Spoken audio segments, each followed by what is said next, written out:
Good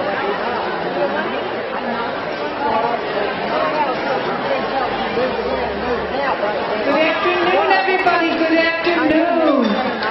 You are in the family tent on our student day. We especially want to thank the Nice Longer Foundation. Because of them, we are live streaming everything from this tent up to 5 o'clock.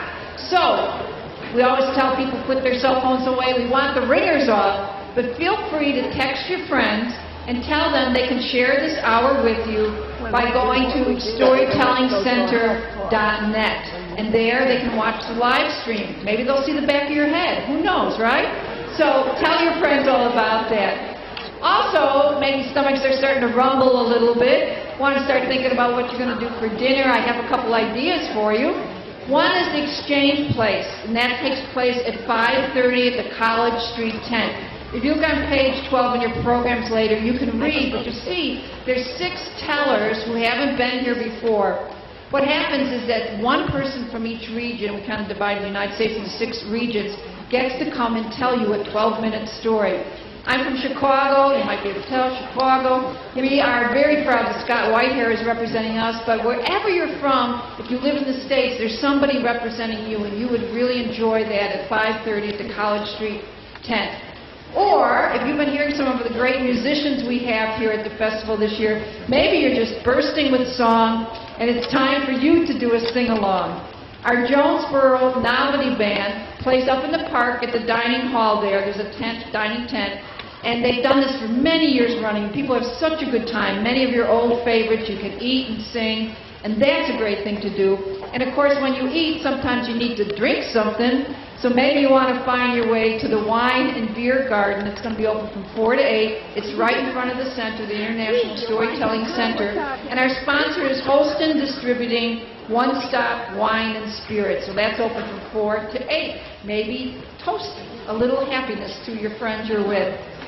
Well, this is a great hour. And our first performer is so powerful, so unique, that they come up with a whole new category for her stories. Lynn Ford tells Appalachian stories. She tells stories from her growing up in Appalachia. Traditions that are hundreds and hundreds of years old, she brings them back to life. But she also tells more present-day stories from her Appalachian family. She is an author. She is a person who lives in Ohio now, and she works with young authors, which is a wonderful work to do. Lynn is just so patient with them and inspiring to them so that they become writers and storytellers too. But that's not all. She is also a certified yoga laughter teacher. She gets all the bad energy out of your body by making you laugh and laugh. It's such a fun time when you work with her in that. She also is a grandmother of 10. You wouldn't know it from looking at her. Yeah, give her applause for that. Lots of children, lots of grandchildren who can thank her for sharing her stories with them. And what I really love about Lynn's stories is that wherever she goes, they envelop you. She has a way of creating community that let us know that we are always and forever just simply friends and family coming together. So would you please welcome Lynn Ford.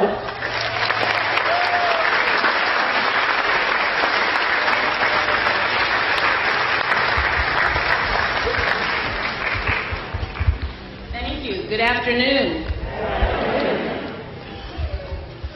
I appreciate you clapping for the 10 grandchildren, but I really didn't have anything to do with that.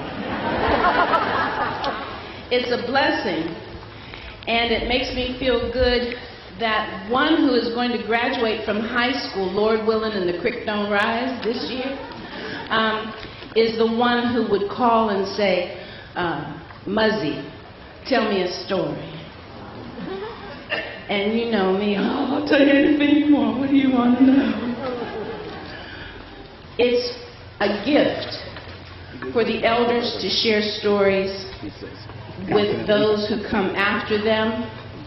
I stand upon the shoulders of my ancestors. My father, Edward Macklin, or McClin Cooper, was among the last graduating classes of the 477th Bombardment Group, Tuskegee Airmen.